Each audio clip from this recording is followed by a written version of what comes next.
bad bet. Play the odds and risk it all. But you're playing my game now. And I'm here to clean house.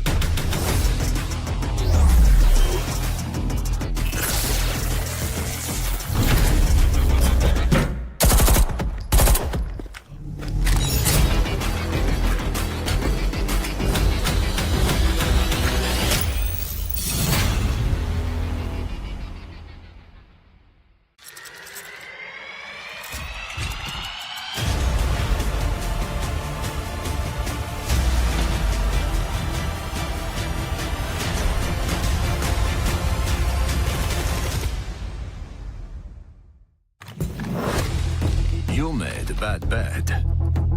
Play the odds and risk it all. But you're playing my game now. And I'm here to clean house.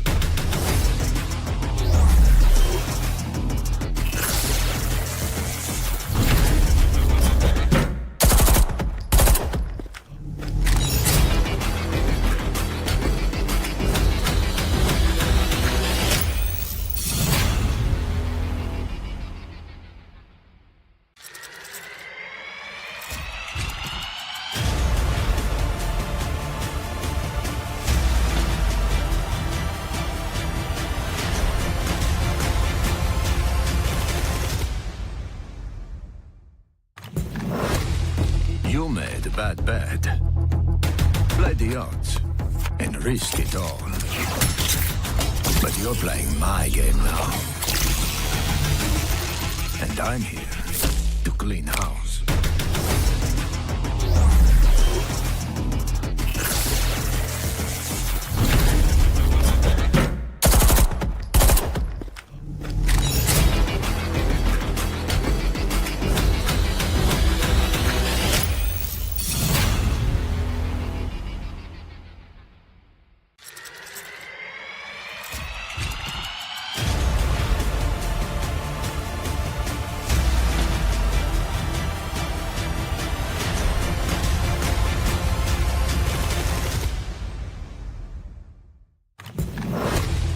You made a bad bet. Play the odds and risk it all. But you're playing my game now. And I'm here to clean house.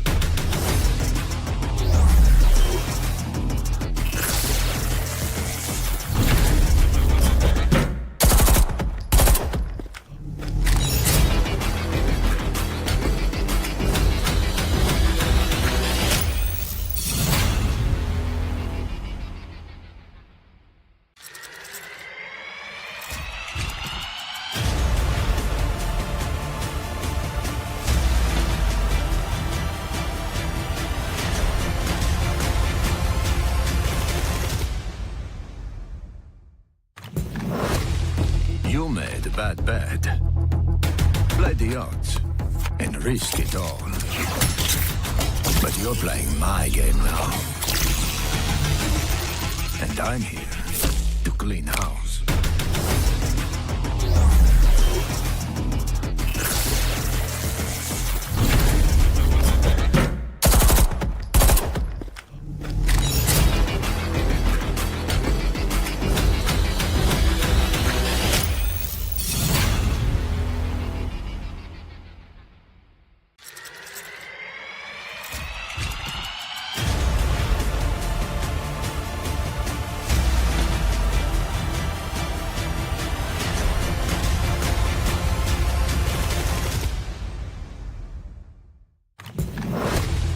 You made a bad bet.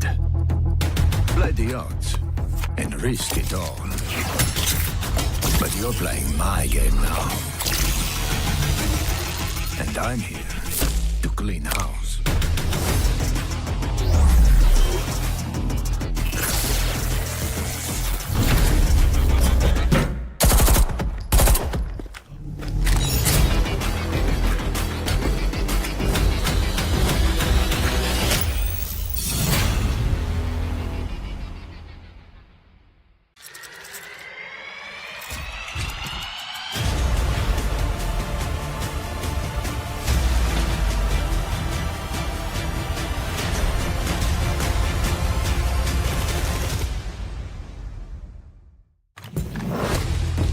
made a bad bet. Play the odds and risk it all. But you're playing my game now. And I'm here to clean house.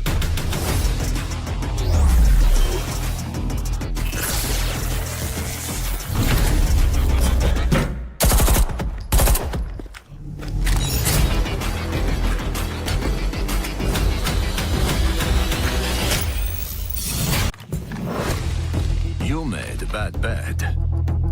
Play the odds and risk it all. But you're playing my game now. And I'm here to clean house.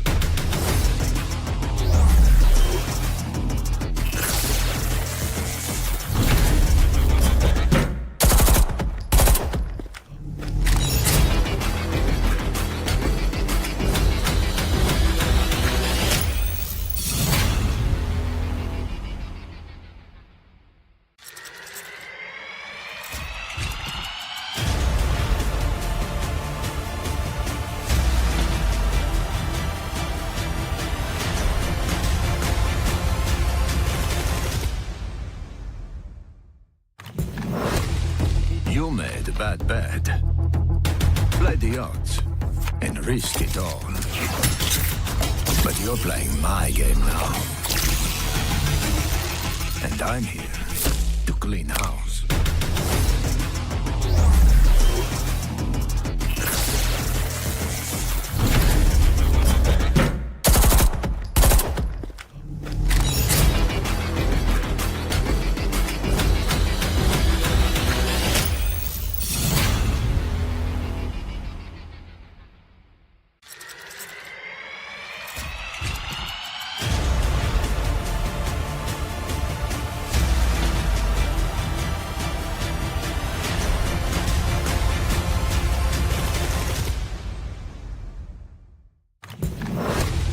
You made a bad bet. Play the odds and risk it all. But you're playing my game now. And I'm here to clean house.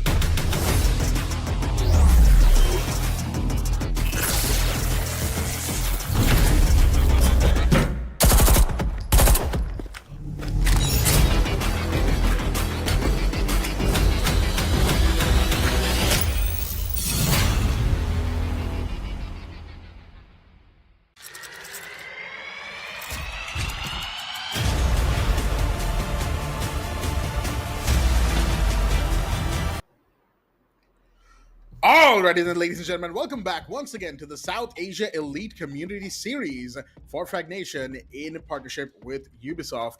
As we are here once again for Rainbow Six Siege X, folks, it is now truly the lower bracket finals that me, myself, of course, and Madness and Bullet are here to cast and take you through.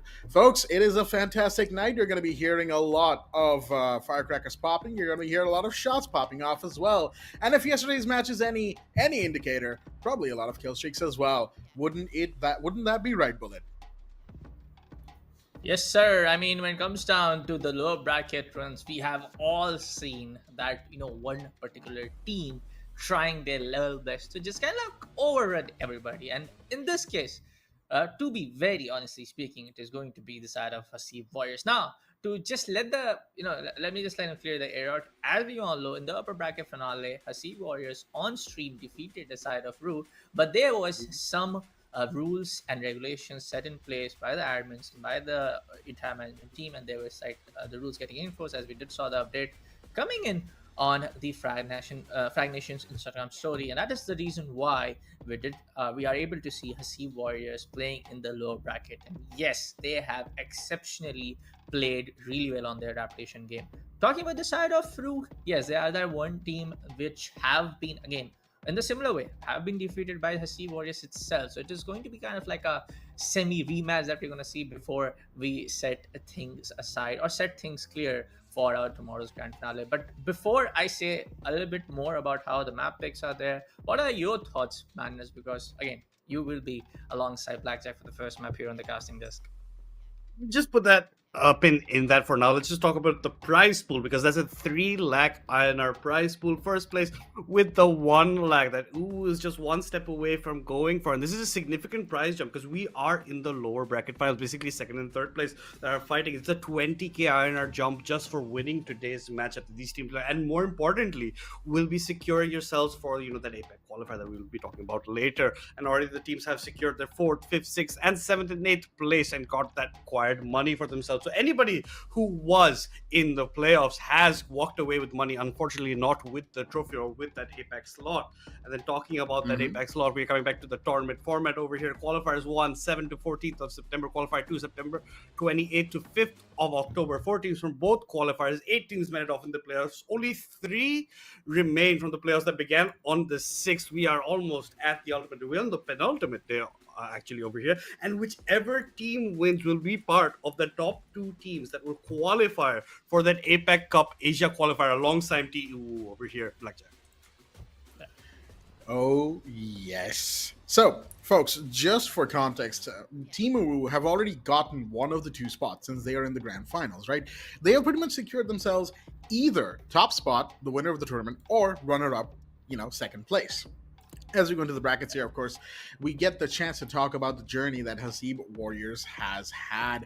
Of course, winning a very good game against Andromeda Gaming, then going up against Team RUE, and despite, how things actually happened due to some difficulties in the back end, Hasib Warriors had to be put down into the lower brackets, but they still beat Dead Esports, they still beat Won't Stop Peaking, and now they fight Team RUE once again. And I'll tell you what, that match from 2 weeks ago, that certainly wasn't exactly close, even though, some rounds did get really, really far down the wire.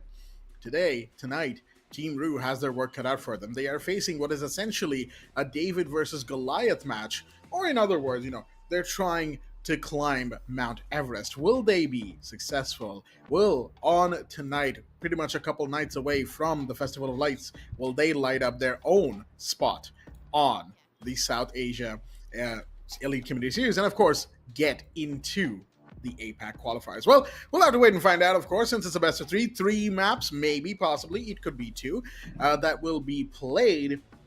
And we'll get into the first one in just a moment here.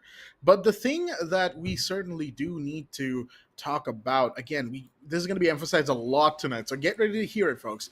Tonight's game is supremely important because either Hasib Warriors, as is almost tradition at this point, gets into the wider APAC like they have before. When they used to be mercenaries, and even after they changed their names and had a couple of members picked up, they've still managed it. They've still been up at the top echelon of South Asian play.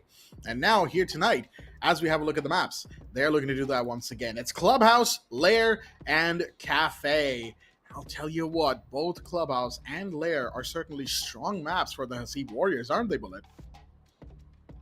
I mean, definitely. And I mean, when it comes down to Hasib Warriors' play style on both of the maps getting selected, whether it's a RUE's pick on Clubhouse or the Lair getting picked up from the side of Hasib, we have seen how I guess one of the players on the upper bracket as well, and one of the matches in the bracket as well, Hasib Warriors, I guess, against Andromeda, did play against the side of Andromeda on the map of Clubhouse, and we have seen them playing here and now, every now and then, playing on the map of Clubhouse, and they played really well. Of course, in the couple of rounds, they tend to lose some of the grip when it comes down to some of the sides some of the areas of the map getting really, really isolated from their opponent. But today, again, it's going to be a very important game. This is the lower bracket finale, folks, and I wish them, both the teams, really, really good luck. But for now, folks, take it away. Blackjack and Madness, go for it.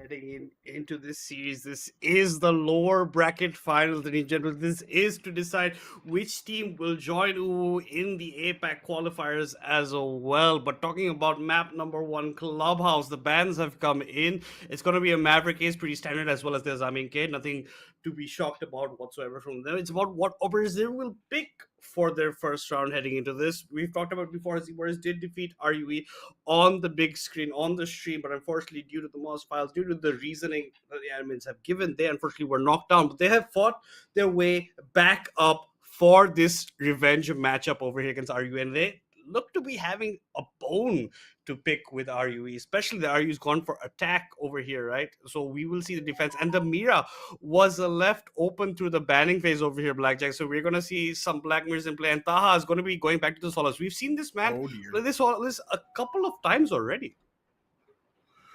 Yeah, no, that Mira being left in play is certainly a decision. The Cade ban, actually, I think they read it right that Hasib Warriors were going to try and start on basement, and that's why they went for that Cade ban to start things off. That way, hatches remain kind of breakable, right? Because with the Cade in play, it's really hard, even with the MPs, to time it right, because you never know if someone's going to go for a C4 check or impact check, and so on and so forth. But that leaves the Mira in play. That leaves the Mute, the Valkyrie, all of these operators that Hasib Warriors are certainly incredibly good with in the running. And that's exactly what they have to be afraid of here and now. Of course, it's just the first round. Plenty of time yet to be used and plenty of rounds yet to be played. Dirt Tunnel doesn't seem to have been reinforced. Interesting decision there from the Hasib Warriors. But then again, when you're playing with a castle and a mute on this map of Clubhouse, you tend to make decisions that may seem a little weird initially, but there you have the runner from Solus all the way at the top floor. A little bit of excitement right there. They're all now going to be hunting for her, hunting for Taha specifically, and that is going to start things off here. There we go. The calls go out from the Dokkaebi, but as I was saying, right, the castle mute strat, usually accompanied by a Mozzie, but in this case it's Solus to be brought in, means that there's a very hard presence on top floor and first floor, right? That's where a lot of the castle barricades are going to get used. That's where a fair bit of mute jammers are going to get used. And they're watching the hatches and kind of playing top down. And that's why you see Team RUE pivoting right now, because they know that they can't let these defenders waste their time, and they need to pick them off quickly. Yeah, but talking about that, Tony Place has already entered the building over here. Support from Sakib, who is rappelling outside. Unfortunately, before we didn't get to see Sakib play because he was subbed out in the last match the RU played for. But this time he will be coming in with full force. Yet again, another call goes out, but no space is being taken from Dirt. Is where Cryptic Fate shall be entering. Electric's already up there, secured the space. This is a basement take. It looks like everybody and their mother as well is coming in from Dirt over here. 4 men are in this tunnel as they try to make their reports. There's a castle in front of them. They're going to have to break that open, and that's exactly where the secondary hard breach of the Grim shall be used. The Candela already primed in the hands of Sakib. He switches it out at the last second. Now we'll throw another one as well. He enters the site. He doesn't even look left or right. He's still in. He's not dead. Finally, he gets taken down. Hasib gets another as well. Baz gets the kill. Cryptic Fate gets one trade kill back onto Baz, but they're walking into sight like they own it over here. They're trying for any kind of pick that they can go for, but they have the man disadvantage. Cryptic Fate is going for the plant. The smoke cover is there as well. Now the diffuser has gone down. It's planted. 43 seconds for Hasib Warriors to play with. Venom going to strike fast onto Fatar, equalizing numbers as Cryptic Fate gets the advantage for them with the kill onto Hasib. Only Zedux and Taha left to try and struggle to get something. Taha gets one onto Venom, makes it a 2 versus 2.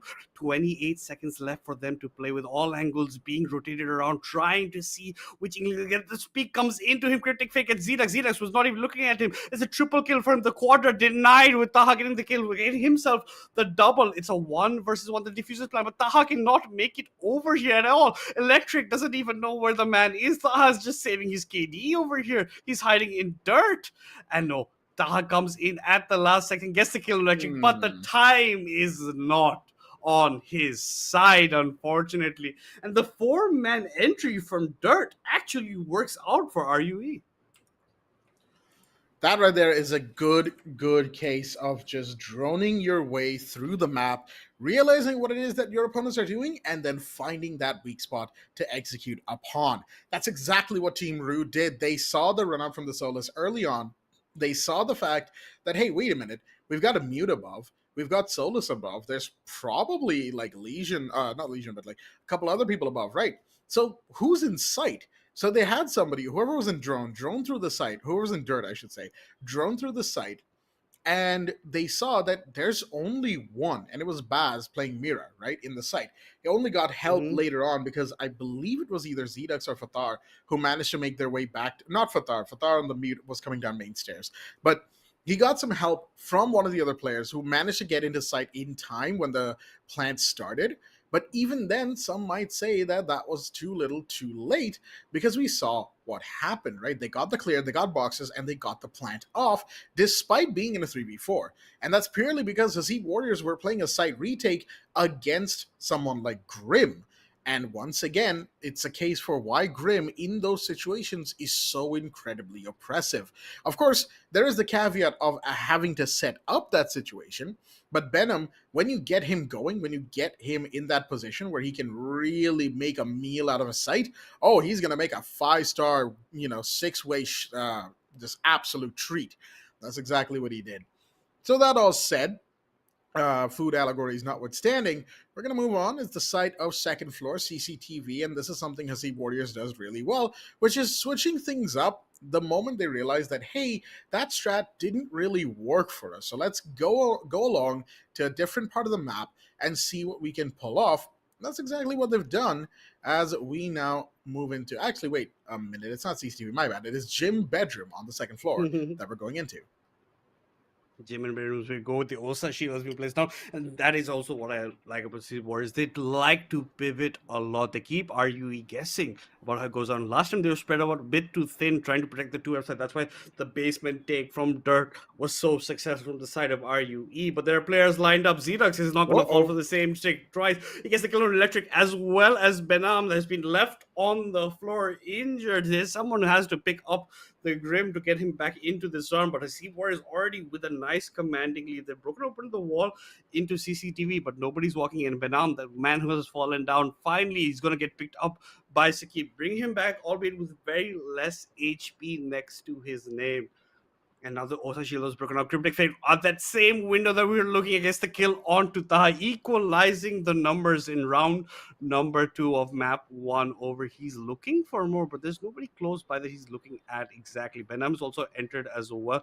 Low on HP, he should be the sacrificial lamb trying to go in, but he does have the green shot, he does have the hive minds to clear some space as well, get some locations revealed. But in the meantime, Tony Place gets the kill onto Fatar. That's going to be the mute also disabled and taken out of the round. The Executor recharge to open another rotation over here. Zedux gets the trade kill onto Tony Plays, but Sakib trades it back instantly onto Zedux as well. The man advantage now with RUE as they march over to gym and bedroom. There's a man outside on the catwalk as well that you have to keep in track of him making a decision, making a play over here. See, one piece gets a kill onto Sakib, bring the man advantage to reminder Benham is low on HP, but Benham with the low HP still gets the kill onto Hasib with the trade. It's a 2 versus 1. Baz is all that stands for Hasib Warriors between them and the defeat in round number 2. Baz is standing strong with the kill onto Cryptic Fate. Now he only has to deal with Benham, the one with the low HP. The pre-fires come in. The pre-fires are successful in getting the kill, and Hasib Warriors mount back with this defense of theirs, bringing the score to 1-1.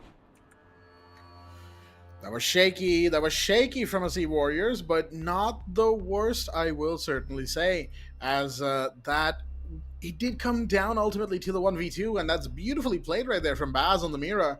However, you got to realize that it still went down all the way, right? The 1v2 had to happen. Zedux doing a lot of good work in the early round, getting those 2 kills, getting the down on the Grim, really putting a stop to Team RUE's early initial planning, whatever it was. However, they ended up not being able to capitalize too much on it in the mid-round. We saw the side of Hasib Warriors lose bodies, getting picked off one by one like fish in a barrel almost. And then it again comes back to what I've said before, which is that Hasib Warriors, they seem to almost need a couple rounds to wake up when they're playing a big tournament game like this, right? It happened yesterday against Won't Stop Peeking, where on map 1, which I do believe was Lair, it was Won't Stop Peeking to start off on a 2-0, and it looked like Hasib Warriors were just not there yet, right? They weren't really awake, they weren't really doing too much. Their movements felt a little bit like too cold, almost like cold spectator hands. However, they picked it back up in style, and they finished the half on a 3-3, and then eventually went on to win a 7-4 on that map of Lair. So now, you look at how this first round has gone, which again, RUE took the first round, and the second round got really close with Hasib Warriors just barely pulling through thanks to, once again, the 1v2. This time, of course, we got a Bandit in play alongside a Mute, but we got the EMPs coming in and the Fuse as well. I like this because this will more than likely force the Bandit away. Never mind, he tricks one, he tricks both. Beautifully done by Fathar. It doesn't matter if you get EMPs. Where's your Capital? Where's the Firebolts? It did not come in on time, and that is why that first set of breach attempts have been tricked out. That's the exothermic one gone off the board from the side of Cryptic Fate, but Tony Place is looking to make a play with this Monty Shield instead, and they're going to also have to pivot from the side of RUE about how it goes. But Fathar doing an amazing job over here, but construction side is going to get opened up by Venom trying to go into Lodi as well, but the Shield is right now just outside his central subroof, enters into construction. He has taken the presence for himself. He has the diffuser, Cryptic Fate just around the corner, as well as Electric jumping in just behind the Monty Shield, and it's the clash that they will see in front of them. The hive minds coming out one after another. The clash shield has been isolated from the clash, from the hunt. The shotgun comes in from Hasib. He shoots one shotgun shot but does not connect. The castle barricade should be opening up the secondary heartbeat charge of the grave. That's exactly what's going to be happening over there. So now the window's open. There's a clash shield to play with. This clash, Taha has to be aware of so many angles. Fathar is the one who's going to strike first in this round. Get the first blood on the kill on Benam. Cryptic is the trade onto Hasib instead. So it's still a 4 versus 4. 1 minute left on the clock for the side of RUE to break the deadlock that Hasib Warriors have created over here, Black. Absolutely. Baz coming up red stairs to try and support his teammate a little bit by the cash wall here onto red. And of course, meanwhile, the castle barricade is going to be broken by the C4 with the double! Fathar comes out of left field, and that's going to be the metal chair coming in. Zedux fires in with 2 of his own, takes the thermite down, and then jumps out for the cleanup. There's the confidence, there's the stride, there's the spin from Hasib Warriors. That's exactly what they were looking for right there. And I'll tell you what a way to open the dying seconds of the round with a double C4. I'm pretty sure the hype itself of that moment, Hasib Warriors were in full swing. After that, Team RUE getting taken quite to town in that last moment right there. But then again, it's a C4 play. You don't always expect those, right? And so I can kind of excuse it because the majority of the round for Team RUE looked relatively good. I will still say maybe the Montaigne should have tried a little bit harder trying to get up to Garage, trying to take Catwalk, because that is usually Monty's best part of the map, right? Just when you're on the stairs, you have your back against the wall. You can just turn to face the entirety of Garage and almost no one can shoot you if you've got someone watching at the door, right? And usually that's a good push to do because that gives you a control of CCTV, and if your breachers can take control of construction, boom, double-sided push that can really turn the defenders into a really uncomfortable pincushion, right? Unfortunately, Team RUE were not able to accomplish that. I think they really wanted that front breach. It didn't happen. They decided, all right, let's go construction. Let's not worry about this bandit. Unfortunately, again, their coordination didn't really fall through the way that they were hoping. Now, we've had the final bans for the first half. It's Clash and Thermite to be taken off the board. Thermite makes sense. Already Ace has been banned along with Maverick, so the only breacher left is Hibana and secondary heartbeat charges from maybe Striker or Grim, while on the other side, we have the Clash ban. And I mean, after last round, yeah, I am not at all surprised. But wait a minute, Drone has seen the run out. Taha didn't see the drone, I think, and that's unfortunate as Hasib Warriors are going to start off on the wrong foot, losing the Solus early here this round.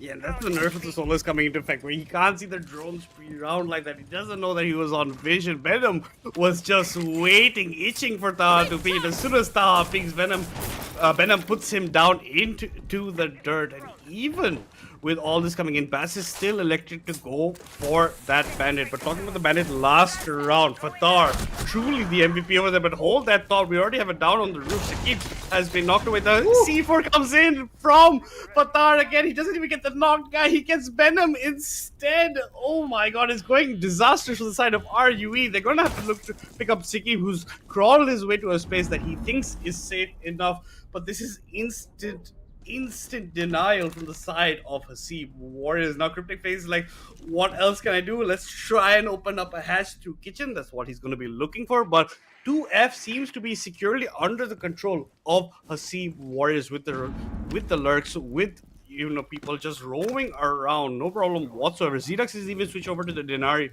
We haven't even seen it coming into place as of yet. And see, with that Miron ban, it's going to be picking that up for himself. But it's hard for RUE even to enter the building, honestly, for themselves. They had so much backlash trying to enter this part. They have entered Logi, right? And it's not going to be much better right now because Fadar gets a double onto Sekib as well. The Ying that was not looking that healthy gets knocked away. Oh, the window's opening up. There's enough shots being fired through the window. He's even opening up the hatch so he can jump down later, but he's being pinched from Electric from behind. Qatar created quite a nuisance for the side of RUE, but it's finally been dealt with. At the end of the day, it's 1 minute left on the clock with 3 versus 3 over here, Blackjack. The main problem with this is that they have spent the better part of 2 minutes just getting the roamers out. And by roamers, I mean Fatar.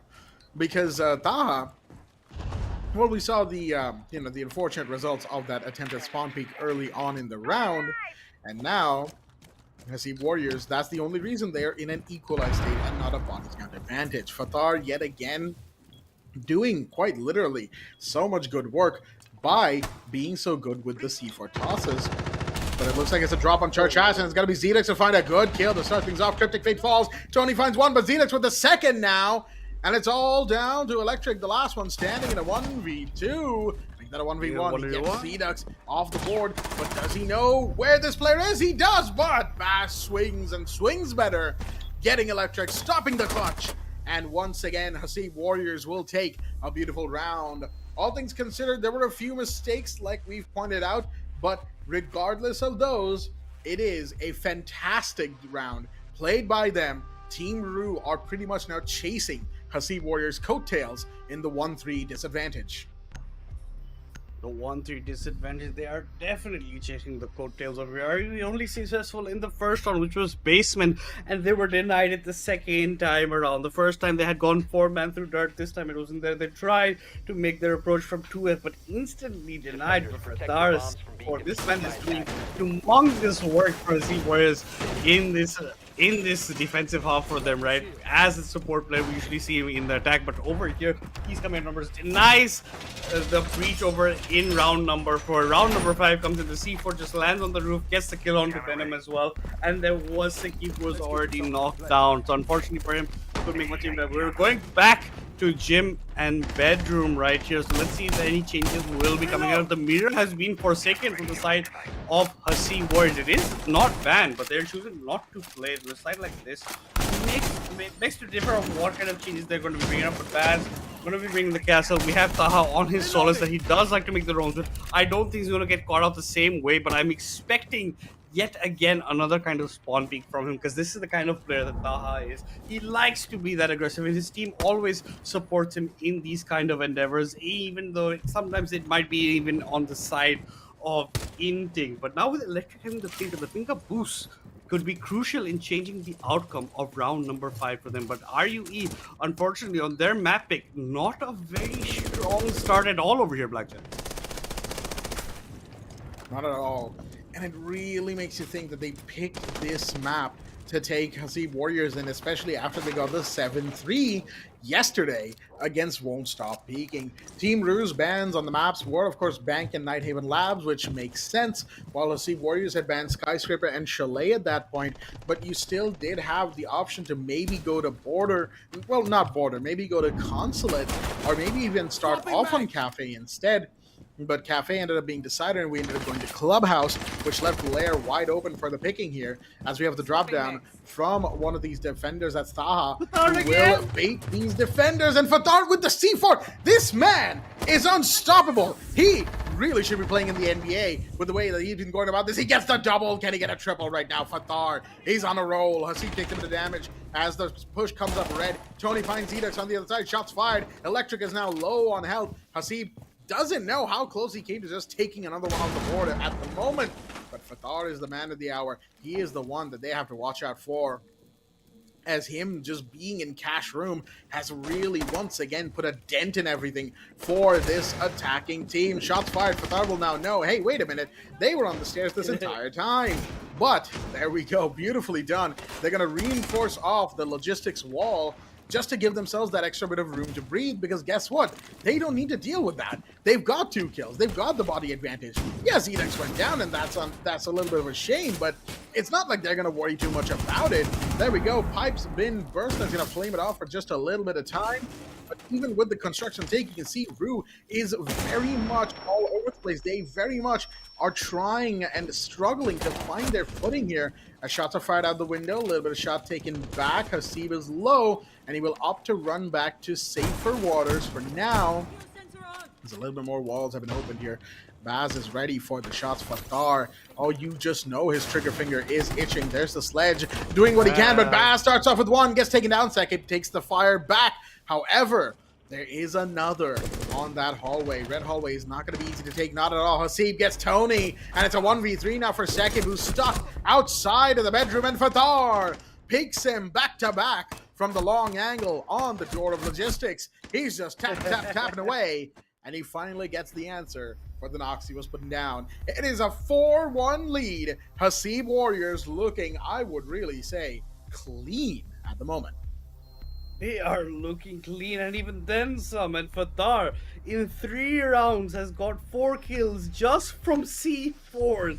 This man is a utility merchant, and even after that, he's getting more kills with a gun. He got a triple in this as well. 2 from his MP7, and then 1 from the C4 as well to start it off. So this man is playing out of his mind, making sure Hasib Warriors is making it look easy with the help of Fathar and the rest of Go as well over here. We're going back to CCTV, and unfortunately RUE can't seem to find an answer. RUE can't seem to find an entry into the building the way this is working out for them. They're going to be building back another shield in the hand of Solidless yet again on the Monty. But this is seeming a bit desperate. Fathar yet again on the Bandit. Let's see if this Bandit tricking will work out the same way it did the first time the defense was done over here by the side of Hasib Warriors. But in the meantime, Taha has not made much of a switch from the Solace. He's sticking to tried and tested methods. So this is the pick for him. Siki is going to be switching over from the sledge to the Capita, so maybe the fires can come in. The fuse even last time got denied by the first Bandit tricking of Fathar.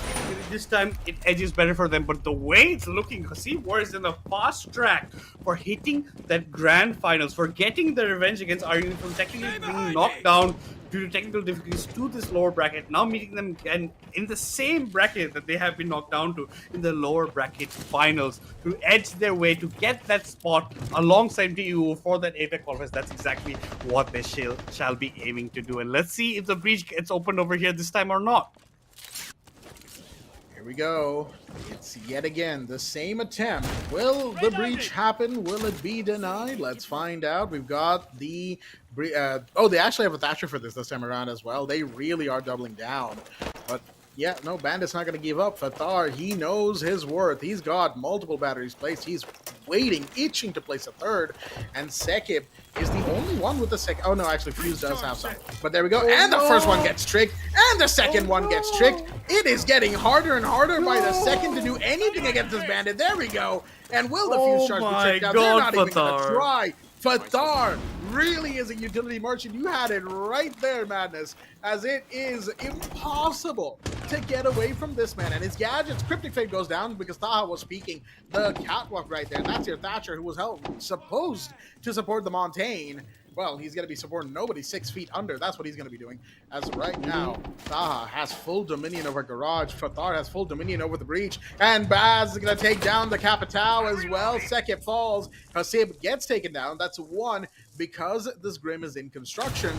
However, that's a C4. Was that Fathar C4? Please tell me. Yeah, he used it. Okay, so he has missed 1. Finally, Baz is on the floor bleeding out. Venom falls on the other side as Baz will take that kill. And Fathar cleans up on Electric. It is all down to the Montaigne. Nice and shot. oh dear me, Taha had so much time to switch weapon, aim, get the headshot as well. While the Montaigne, unfortunately, pretty much floundered outside of the door of Garage. 5-1, Madness. 5-1, dear viewer, as we have ourselves what started off as a 1-1, and it was a little bit shaky on both ends. Well, I've said it before, I'll say it again. Hasib Warriors, they take those 2 rounds, they wake up, and once they wake up, ooh boy, you've kicked the hornet's nest, my friend. Yeah, winning the first round might even be the opposite of what RU wants to do, because you've woken up the beast that is a Seaboard, you've woken up the beast that is Fatar. Utility merchant, he must be the best, because the way he denied the breach coming in, even with the Thatcher, it prevented everything. Made sure that the side of RU have to try and make an entry through the garage side instead, and that's where Taha strikes as well, right? The Monty could barely enter in. He had time to change to his gun, kill the Monty as well. This is a very good commanding lead for the side of a Hasib Warriors. In the map pick, that is, guys, if you don't know, it's the map pick of RUE. And unfortunately for them, it doesn't seem like it the way this is going. But finally, we do have the half switch coming in. We're going to be having RUE on the defensive half. So let's see if they have something else up their sleeve. And heading to basement, I expect, given that the Pulse pick is there, the Fenrir pick is there, there's so many trap plays as well with the Capcom, with the Thorns. And Zakib will be taking up the role that Taha was fulfilling for so long during Hasib Warriors event. He will be picking up the Solace. And this is the most Solace I have seen in a hot minute over here, Blackjack. I mean, it kind of does make sense, Yeah, though. she was buffed. That's why. I was gonna get to that. Thank you so much. But yeah, no, Sekib bringing in the Solace much like Taha did in the first half, as that is purely because of the couple of buffs she received, not only to her main gadget, of course, which is excuse me, which is the electrical detecting, smart helmet that she wears. Again, I don't remember the name of it. It's one of the only few gadgets that I don't remember the name of. So forgive me for that. But with that said, she also received her impacts back. She used to have them a while ago, but then they got taken away in some balancing changes. They have been given back to her. Now, with that said, Sekib is playing Solus with the beepers, right? With the secondary, the movement sensor. So that, unfortunately, will not be more impacts from the Solus right there. However, we will have to see just how much of that spec IR sensor comes into play here and now for the side of these defenders. Team RUE have their work cut out for them, given that they have to pretty much get 5 straight rounds, and that's just to equalize right now. Shots fired. That is the Solus yet again. Beepers go off. Shots fired. Sekib manages to find the first kill. Beautifully so. And that's going to be Taha taken care of. The Grim is gone. He with the wallbang kill over there gets the kill of the time. Tony Place gets actually killed by Zedax in the meantime, but the Sledge is marching forward. He's going behind the Monty. Baz is clearing every single angle in front of him. Oh my god, look at Sekib. Sekib spots the man out in front of him, but doesn't get much damage before he has to make his own reposition. And look who it is, it's Baz making his way here on the bottom side. The C4 was chucked at him, but Baz very smartly juked it, went to the left side instead. But this is very fast progress from the side of RUE. They're taking complete 2F control, they've taken complete 1F control as well, and now they have to start working themselves over here, but they don't have any essentially hard reaches in terms of overreach, but you have the secondary hard reach in the pockets of Baz, and that's what's going to be used to open up the kitchen hatch as well. But mind you, Cryptic Fang is below, but he doesn't have a C4 to throw, so he can't do much damage. Maybe a shotgun shell between the woodwork could be the only answer that he's looking for. He's looking at the hatch very cautiously, but he won't be aiming at anything. Even the blue hatch shall finally be opened by Baz with his last secondary hard reach as well. 1 minute left for the side of RU to defend the onslaught that is Hasib Warriors in map number 1 over here. And with Baz trying to make the entry, it could be hard for them. Oh, the Thorn kill! No. But Thar not reacting in time to the utility plays by Tony Plays long before. Unfortunately, will give up his life for that. Meantime, Xerox gets another kill onto Sekib as well. The Solus was already at half HP with the kill at that point. It should be looking good for him. Pulse is looking with the heartbeat sensor, trying to catch anything else. But 30 seconds left for Hasib Warriors. I think it's going to be a 3-man drop from this hatch. But you have 1 man just waiting at stairs. Xerox is there to cut off the crossfire, to cut off the rotation coming in from the side of RUE. The drop should be coming down. Baz is already on the basement floor. He's even going for the plant. He has the shield to block him, but Electric gets the kill onto Xerox. Baz is eating a lot of shots in the feet. Venom gets the kill onto him as well. Only Hasib left, and they don't know where Hasib is. Hasib is above them. Hasib taking a lot of shots, but won't end up dying, but will end up giving over the round to RUE, who, except for the first round, this is their first round victory. After 5 rounds, Team RUE bring it back and win their second round. And certainly took a while, but you know what they say, better late than never. Now we have ourselves, of course, another defender round that we're going to be going straight into for Team RUE. Second for Gym Bedroom is the side of choice. And I will say, I like the fact that they pretty much took a leaf out of Hasib Warriors' book, which was to go for that upstairs roam, which was to be as annoying as possible, right? And they picked one of the operators for that too, the Pulse, who could just stay down below on the bottom, right, in basement, and give so much intel, even on first floor, because most of the defenders or most of the roam presence was on the second floor. That's what Hasib Warriors were chasing, and the Pulse was giving them all the intel in the world. So beautiful coordination from them, and beautiful, just overall pick in terms of their utility and their manpower allocation.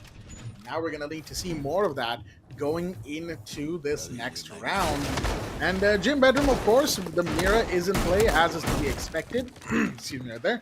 And those mirror windows placed in places that you would expect as well. Construction side and, of course, excuse me right there, bathroom side being used up for the mirror. But at the same time, even if the mirror is in play, you still gotta, land your shots, you still gotta get your kills. That's what Hasib Warriors will be trying to deny them. I like the fact that the Thorn is back. We did see Fathar have an unfortunate moment of self-sacrifice where he was like, you know what, I'm gonna throw this, I probably have enough time, I'm gonna throw my Selma, and I'm gonna get the breach done, and I'll have time to run away from them. Unfortunately, not to be. As instead he fell for the cause. Now, breach is done on CC wall. That's going to take care of that entry point. Montaigne will probably try to get in there, get some space going. Fathar is going to go around, get the hatch open. Good time on all of this from Hasib Warriors, as you would expect, because again, all of this is pretty much preliminary stuff. But there you go, the drones have gone in. They now know what to expect. And with Seke playing behind a meat jammer and that foothold that the Montaigne has seen, going into that part of the map, well, that's something to watch out for. But also what is to watch out for is the fact that someone is on garage storage, first floor, and that is going to be the Oryx. The Oryx being the counterpick to the Montaigne. I'm interested to see what it is that maybe, just maybe, Electric might have in store for us. Might have in store for it. Might get. Wait and watch. It's going to Jim Bedroom. Electric gets the kill onto Fathar, the main man on the side of Hasib Warriors on the defense, but an attack, it seems he's falling a bit too shallow for the likes of it. Oh, we have Baz ready with the ADS on the pistol, but the man is no longer there. Is not aware from the side of Hasib Warriors. The man on the staircase has made his way down bottom, and Taha waiting at the window over here as well. Sorry, it's Zedux who's standing over there. Nade is thrown out, the peak comes in, and Baz with the pistol claims the kill, equalizing numbers, getting the kill onto Steven, and Nade even thrown onto the staircase in case anybody is still there wondering, but the rotation has already made from the side of RUE, and still Baz is waiting with the pistol, with the ADS. They have to start making progress because there's only a minute left for them to play, make that 50 seconds, and it's a 4 versus 4 that they find themselves in with. The Oryx is still alive, can be, like I just talked about, we see that interaction between him and the Shield of just running into it, punting him down to the ground and then getting the kill, but for now, see, Warriors have slowed it down considerably slow. There's only 30 seconds left to play with. It doesn't seem like they are with that kind of ferocity of trying to end up on the side. Hasib in his face, no reaction from Xenox as Venom plays the kill, but Hasib gets another encrypted fake. Baz gets 120 plays in an instant. Hasib Warriors now with the man advantage of the C4 from Venom. And now they're trying to make their progress over. Venom gets the kill onto Hasib as well. It's only Baz and Taha left in a 2v2 versus Electric and Venom. As 7 seconds left for them to play, with a nice angle on the staircase. Can't be anticipated, but it is. Baz gets the kill onto Electric. The plant is going down finally, and the defender is below. Venom had gone for a rotation. He's going to be coming back up the stairs, but Baz is ready and waiting with the ADS on the pistol. Takes him with his head clean off the shoulder to put Hasib Warriors on map point, and he's even writing "sit" in the chat over here, ladies and gentlemen. Oh dear, all right. Whoa, emotions running high, but I will say this much: it's Baz's turn to get a kill streak for Hasib Warriors, as that was, I do believe, the 4K right there from the Monty player. Beautifully done, as well as Baz is certainly picking himself up as it was Fatar in the defense rounds with the constant C4 kills and some beautiful headshots. Now it is Baz's turn, going 11-3 so far in 8 rounds. This is the 9th, of course, but until this round ends, his stats haven't exactly happened yet. But with that said, folks, that is certainly quite the performance so far from the side of that player. And on the other side, of course, Team RUE, they've got a couple of performances of their own that have been pretty good. Electric has been pretty much their front gunner in a lot of situations. Venom as well, Cryptic Fate coming in. But at the same time, it just hasn't been enough. They haven't been able to counter Hasib Warriors enough. And that's kind of their biggest issue here, is that despite picking operators like Oryx, despite picking up someone like, say, a Fenrir, they... of course, have been playing the Mira a lot as well. It just hasn't worked out for them, because when Hasib Warriors really starts doing their site execute, if they have anything above 2 players, 9 times out of 10, they will still make it happen. And even when it's a 2v4, 2v5 situation, as we saw yesterday, that's still not enough to stop them, right? So it is always a case of be on your guard against Hasib Warriors, because they certainly will not give you a chance if you give them one at all. Now, what is... Okay, I just realized Taha is playing a Maru.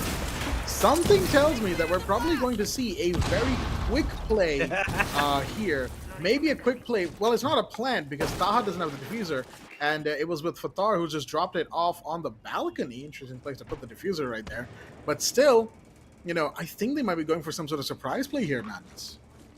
It might be a surprise play. It might be Taha coming in from the floorboard from beneath. But Cryptic Fate, nice angle on top of the bunk bed as well, on top of the mattress. Gets the kill onto Hasib, who was not even looking at that angle. Wasn't anticipating this was going to be there. And Electric comes up, gets a kill onto Z6. This might be RUE trying to find some resurgence in the match. Electric gets another with a kill onto Taha as well. That's a diffuser drop over there in the bathroom on 1F. And only Baz and Fatar to try and make an entrance. And Fatar is going to be walking his way in over there. Baz is still on the rooftop. He's very far from the action. Fatar is looking the wrong direction, and instantly Electric picks up on that. Electric going for his 3rd in this round. He's just going to finish off Fatar, and that's exactly what is the Electric with 3 kills in the round. The C4 thrown over from that, you know, the small cubby hole that they can throw it from. Baz shoots it out of the air like a clip pigeon, but there's not much to be done. He's in a 1v5, and an ace is on the books if he wants to close it out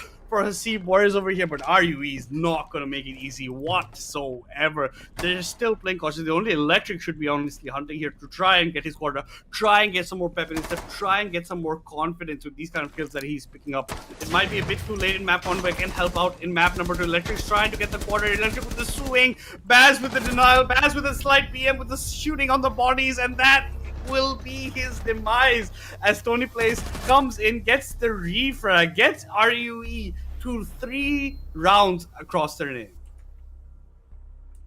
3 rounds. They are slowly climbing their way back here, as it seems to be a little bit more even in the second half than it was in the first. RUE has taken 2 rounds for themselves, making it 3 total. And now we have our final bans for map number 1. Hasib Warriors were definitely probably looking to close it out in a 7-2, make a statement here in this best of 3, but that has been denied as we have the Blitz and the Fenrir banned.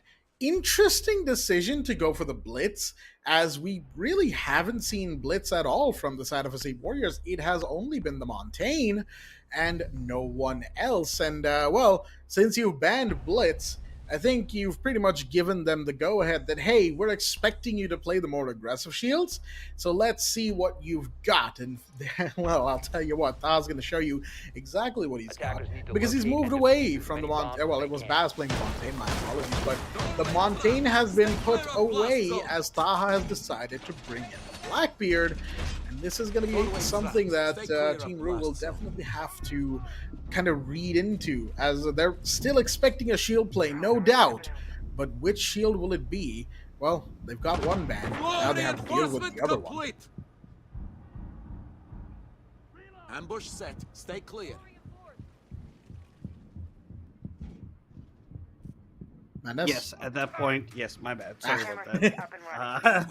Had a bit of an overview, but heading back into the matchup, we have the shield coming out from the side of Baz, right over here, right? So we're gonna see him trying to get some. We did see the side of Hasib Warriors trying to get a bit tricky with it. We had the Amaru pick last round with them trying to jump into the side and try to. They're shut down quite successfully by the side of Electric on that Fender with that MP7. Then we have to keep back again on the Oryx. This is a basement take, and this is not the side RU wants to be fighting this out because the Sea Warriors are looking to make an entrance, especially with the shield coming in the hands of Baz. Zedux even has his IQ to even spot out any of these black camps, the black eyes from the side of Venom as well. And Tony Place, his thorns have been proving a bit detrimental in the sense of that last time we had someone from the Sea Warriors walk down the stairs, ends up getting caught by, I think it was Fathar, if I'm not mistaken, getting caught out there. But with them only having, you know, the Hibana to try and open the hatch, you don't want to bring an ace or a thermite. It's kind of a take. But a couple of free shots by Baz onto the door frame, not gonna catch out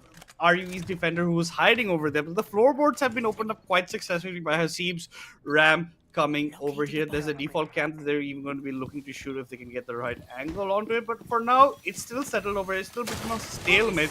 A drone has sneaked its way onto site, and I don't think Cryptic's going to allow that to live for far too long. But there's a lot of debris being flown every single direction. All the floorboards are going to be opened up, and now it seems like dirt is on the mind of Hasib Warriors. They're going to be making the entrance. It's going to be Blackbeard to lead the way heading down this dirt tunnel, try and get some more. You can see Taha still waiting for someone to honestly peek from the top of the stairs over there. Oh, the run up. Cryptic Fig just barely missing out on an opportunity to maybe get a kill for them, maybe get the first blood on the round, but it's a minute 15 and nobody has died so far over here. Honestly, that's the biggest accomplishment so far in this entire round. The fact that we're down to the last 60 almost, and no one, not a single soul, has not only been, you know, not taken out, but also no one's taken any damage. I am so very surprised right now. Here we have the Kawan Hives going out. It looks like they might be trying to set up for a plant or at least something. But at the same time, there's been no movement on it so far. I wonder where the black thing is. I wonder where they're trying to go to. They're still so afraid of someone from top floor, understandably so. But you got to do something, and there we go. Zetas is going to start things off by finding Electric. Massive drop right there. And they're going to try and get a couple more, potentially, before they get into this plant drop here. Again, you got to be careful of boxes, and there you go. That's why Sekib is still on top floor. No one's been able to clear him out. I don't think they've really even tried to go for the clear. They're just going to need to have somebody on the hatch. Yeah, they're just going to need to have somebody up there trying to hold it down, the hatch that is, and go from that point onwards. There we go. Boz is going to get taken down. That's unfortunate right there. The Blackbeard falls. The Turn Place gets taken down by Taha. Venom finds the C4, and that's a huge one. Defense has been dropped. 3 seconds remaining. Will they be able to get something going? I don't think so. They will not.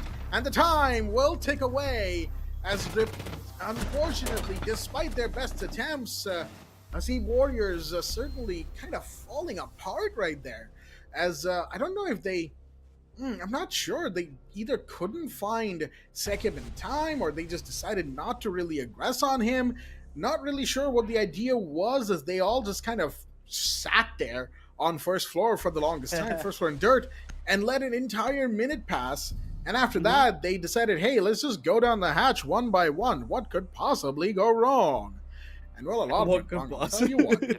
Yeah, exactly. Yeah, a lot went wrong. They dropped into the crosses of their opponents, and yeah, not clearing Sekib on second floor is going to be a huge task to try and deal with. And it looks like a Seaverse trying to make the final sprint across the finish line, at least for map number 1, are stuttering quite a bit. They're trying to get a bit overzealous, I think, so in their approaches to these last couple of rounds. And they think that they've already won the map. I think in their heads, that's the kind of thing that they're visualizing. And unfortunately for them, RUE is still in this competition. RUE is definitely fighting back by the likes of Electric, by the likes of Venom, by the likes of Sekib as well, keeping such a nuisance on the 2F. But now comes to the point where you have to defend it to a side. Even if you bunker as the defender, it's much easier to defend basement, but 2F is a different kind of beast, given also that no hard breacher has been banned out by the side of RUE, almost an exact opposite strategy that Hasib Warriors were trying to implement during their own defensive path. So now you have the ace that you have to deal with. Let's see how well Venom Can Bandit, can he live up to the legend that is Fatar? The way that Fatar denied almost every single thing coming out for them. But Hasib himself will be opening up holes in the garage. But the Maverick will prevent a lot of this Bandit tricking that Venom was maybe hoping or looking to go for. And that's what we're talking about with these breachers not getting banned. The side of RUE, they had banned out all 3 breachers from themselves. They had only left the one open, but no such thing for the side of RUE during the defense. They're going to allow Hasib Warriors to walk away with the Maverick. And that's how he's going to be opening up the holes. He's trying to Maverick trick it. They're trying to get holes so they can get a kill through. Maybe there's a guy sitting outside of the barricaded wall, but that should not be there for Taha. Taha's even brought in the sense to create some of these holographic walls to try and walk into sight. But for now, we're going to slow down the progress. And Nay is going to be used to get rid of the bandit charges on the wall. Oh, they don't. But Taha gets the kill onto Sekip. The bait play works. Sekip, the warden who was on catwalk, unfortunately will be going down. And the breach will be successful from the side of Hasib Warriors. That right there is the big play of the round so far, right? Because you really need that. Shotgun's out, Cryptic Fate, that is brave to just go for the peak, and Taha's gonna fall because of it. That's your sense taking care of it, no doubt. Someone who was integral to the plan strategy. Shots fired from down below, and that's going to be your Valkyrie going on the Rome Electric on the bottom floor. Again, someone that needs to be watched. They need a drone down there because Electric's just been sitting here on blue stairs, garage storage, just waiting for C4 to go his way. There's Hasib who's going to get taken down, and we have the Valkyrie coming in. That's a trade right there who found Baz, but got found for his trouble. Barbara is going to get taken down. There is somebody top red they got to be careful of right now, but they haven't been able to clear out the site. Zedex, here we go, coming up, finds Tony, plays, has a moment, but manages to stabilize. Venom is down on the ground right now. Shotgun's coming out by the breach. That's going to do a lot of damage to Fathar. Wait, Zedex is down. When did that happen? It doesn't matter. Fathar gets the right amount of distance and manages to get the kill. Oh, there was a frost trap right on the bend of catwalk as well. The IQ didn't expect that, but ultimately it did not matter, as despite a few stutters, despite a few potholes in the road, the side of Hasib Warriors have secured themselves map number 1 in a 7-4 scoreline. They wanted it to be 7-2. Let's be very real here. They wanted it to be 7-2, but they will have to settle for a 7-4 as they have won Team RUE's map pick against them, putting them 1-0 up on the map count. And that's more importantly talking about you are winning the map pick of RUE. But will that be, let's put a pin in that, because we will be joined by Bullet coming back as our analyst over, as he has thoughts about this. Because like I said, I think the side of Hasib Warriors could have closed it out as a 7-2, but unfortunately for them, they did prolong it a bit further. But at the end result was the same over here, Bullet. And what else do you think about this map? Well, to be frankly speaking, there was not so much to analyze apart from round number 6, round number 8, and what went exactly in round number 10. Because apart from that, it was the side of Hasib Warriors, especially in their side of defense, popping off like crazy. Kills coming off left, right, and center, bodies hitting dropped on the floor, left, right, and center, apart from that. Now, the main twist in the tale is that definitely Hasib, in their attacking play, they were very, very unclear, especially after their third round of their attack. They were very unclear. They just wanted to shut this down quickly with a 7-1 scoreline, with a 7-2 scoreline as soon as possible. And that was, my friend, the chance for the side of RUE to kind of like capitalize on all the lapses coming in from the side of Hasib Warriors. And there were some. That's why we are in a scoreline of 7-2-4. But again, comes down to the case that some of the players, the individual plays happening in from players like Bas, players like Taha, players like Fatar, when it comes down from the side of Hasib Warriors. Those individual plays are kind of like the difference maker, in my opinion, in this particular map. Now, again, comes down to the part that this was RUE's own map pick, and given the fact that Hasib Warriors have played a lot of Clubhouse, to be frankly speaking, whether it's the upper bracket matches that they went against side of Andromeda and some of the teams, and what we saw yesterday, what they did against the side of Won't Stop Peaking on the map of Clubhouse as well. So it was given the fact that Hasib Warriors have a really good overall strategy and kind of like an over experience when it comes down to the map of Clubhouse. So we all know what kind of ride are we going to witness when it comes down to their own map pick, which is of course going to be the side of Lair. Definitely on that sort, but yeah, this is like you're talking about map pick of RUE, and if RUE can't come up on top of it, it's going to be much harder heading into layer map number 2. And this is scoreline still looks nice from their side in the sense that they have enough for themselves, that they are looking to be making maybe an impact. But a 6-2 is something that is worse than a 6-4. You still end up losing, but at least you lose with a bit of decorum, with you still trying to climb back around, with you still maybe warming. But like I said, it takes time for Hasib Warriors to warm up, but it only took them one round this time. After one round, it was almost complete domination heading the defense. Fatar was a huge part of it. 4 C4 kills in 3 rounds is nothing to scoff out. The utility coming out of the man, then the bandit tricking coming out as well. I think Fatar honestly has to be one of the MVPs of map number 1 for the side of Hasib Warriors over here, Blackjack. Yeah, no, I gotta just, big moments here from both Zedex and Fatar. Fatar with those C4s, man. I'll tell you what. 2-1 on entry. I mean, there's 3 players on the side of Hasib Warriors who are 2 kills on entry. Zedex, Taha, and Fatar, they shared that entry kill role this time around. And yeah, I gotta say, it really did work out for them, right? Because Baz is 12-6 at the same time, Zedex 11-7, Fatar 11-7, and of course Taha and Hasib kind of bringing in the rear with their individual plays. Hasib taking a more back foot in this particular game, playing a more support role, being on cams, being the guy with the more defensive, more passive utilities than someone like Fatar, who was just tossing C4s like he was giving out candy on Halloween. On the other side, you have, of course, Team RUE, whose performances were hit or miss. Sekib certainly didn't have a great time per se, but Electric certainly did. So did Venom. Cryptic as well, bringing himself up in the second half, going 8-8. Antonio, of course, being kind of the mid pillar for that team, kind of going towards the tail end of the game. But with that said, folks, map number 1 has been finished. It was a 7-4 and a closer game than I think Hasib Warriors would have wanted. But now they're going into their map pick, a map that we have seen them dominate time and time again. It's going to be Lair. But before that, we're going to be taking a really tiny, really short break. Stay tuned. You made a bad bet. Play the odds and risk it all. But you're playing my game now. And I'm here to clean house.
Alrighty then, ladies and gentlemen, welcome back once again to the South Asia Elite Community Series here at Frag Nation in partnership with Ubisoft for Rainbow Six Ajax. We're your hosts, Bullet, Madness, and Blackjack, back once again as the Triple Desk has returned for what could potentially be this final map for the lower bracket final here between Hasib Warriors and Team RUE. And I gotta say, map 1 was certainly quite the match. However, map 2, which is Lair, now that promises to be a game and a half, doesn't it, Madness?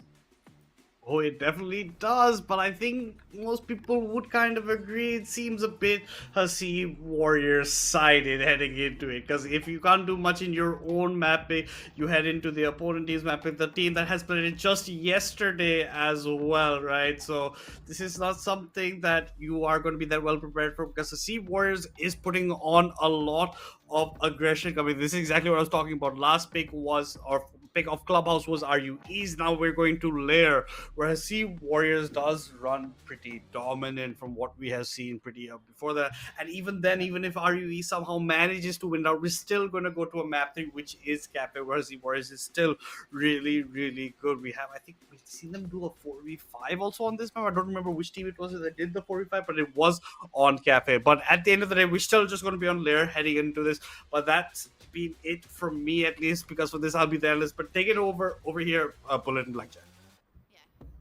Thank you so much for your insights, Madness. And as we all know, folks, the second map is going to be Lair Blackjack.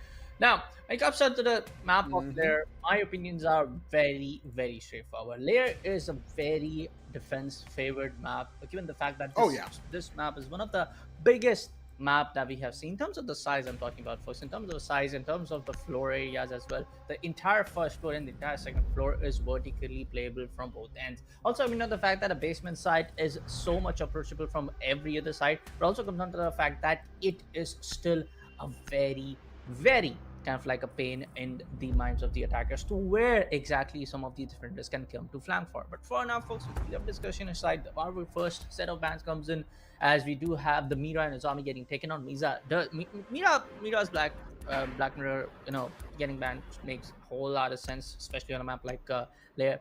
But I'm not really sure of how Azami can be such a big trouble for the side of RUE, because we have seen Hasib Warriors play on Solace. So I was kind of hoping, because it's such a big map, Spec Sense can be abused in so many ways, whether you have Tubarao with the company of Tubarao and Blizz, especially take care of those common or even like uncommon heartbeat charges.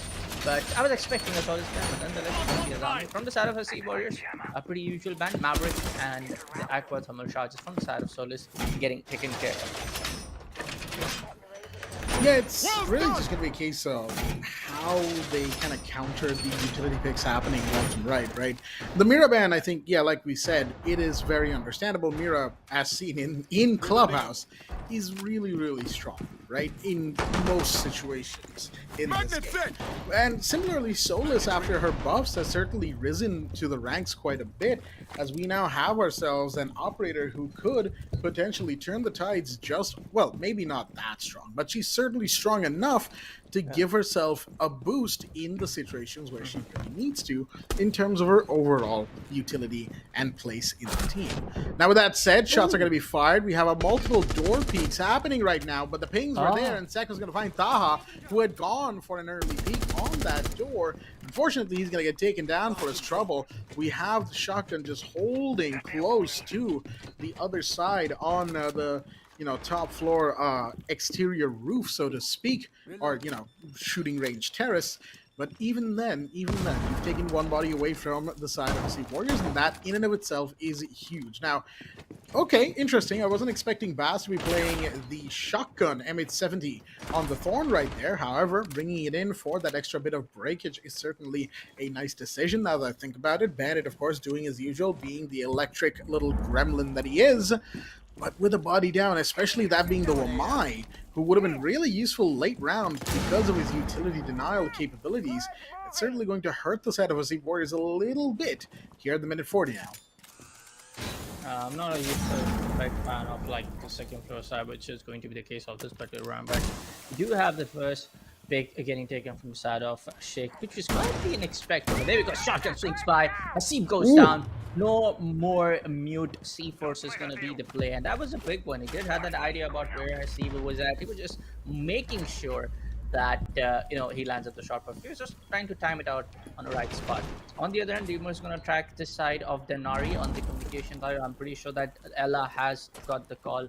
Denari has the information from side of the knockers. Even though Electro will be taken out, Swedish gets Oh dear. kill from the side of Cryptic. Oh dear. Not very good for the side of Sleep. Fatar is going to left out in 1v3, 1v5, and that is going to be a very flawless round coming up from the side of none other than our own RUE, which is quite the unexpected of how we have seen Hasib Warriors domination from their defense on the last map. So this is quite the start, which RUE definitely needed to bounce back on map number 2. Well, talk about making a statement right here. As Team RUE, they certainly have themselves quite the overall performance in this matchup, folks. At least to start, right? It's only round number 1. I gotta calm down sometimes. But still, it's a great way to start things off for them, as they have certainly shown that they are really, really like present. And why I say present is because, like, in map number 1, for a really long time, RUE were falling behind fast. They were falling behind hard. And it wasn't until the second half that they really started to kind of shine. And it was, of course, their attack half, all things considered, right? And here, on the first round of attack for themselves, Team RUE are also starting off on what one would say the best foot possible, with a flawless round to get themselves going. And now, here we have the basement pick coming in from Hasib Warriors. They're immediately going to pivot. They're bringing out the Deimos, looks like, from Electric. And Blitz is going to be put on the bench because Venom has decided, you know what? I want the Grim. I want to flush these defenders out of their positions. I want to really gain all the information I can, gain all the intel I can, and go from there. You've got the Brava as well, so those mute jammers, those Valkyrie cameras, those secondary deployable cameras as well, the beepers, all of that technology is not safe either. And that's something to keep in mind for the side of the Hasib Warriors now that we are pretty much into round number 2. Now, when you say the word technology, the very right now on it these days, but for obvious reason I cannot say that. But it kind of Right. like this is around my mind. But there we go, folks. We do see the secondary hardware charges getting used up, as we do see the angles getting open. But again, I'm not really sure why. I mean, we did saw Electric went ahead and grabbed 3 kills with 2 of the shotgun kills from the side of the same pump shotty that Deimos has. Same with we do see the English SAS operators, but at the moment, equipping a shotgun right on the baseline floor defense is something that I'm not really able to understand what he's trying to do. But there we go. This is what I was trying to speak. But there will be the trade happening from the South Tony, just as he was right present behind with the Brava. We do have the approach getting traded out for the moment, as we do see the baseline. Oh, good shot coming in from the side of Vaz. Electric goes down. This was something that you would definitely expect from a guy like Buzz. We have seen him popping off up against the side of One Stop taking. He's quite got the kills in the map number 1 as well. A young engagement getting played out. A Hasib takes the side of Cryptic. What a way to just watch out the crossfires, especially on the lockers and the yellow stairs, as we do see. Now this is a point where RUE can actually collapse, because Tony, I'm not really sure about, because there's a huge, kind of like the area difference. One guy is approaching from another end, one guy is approaching from the western side. So both of these players are still very far apart from each other. 1 minute left on the clock, 4 versus 2.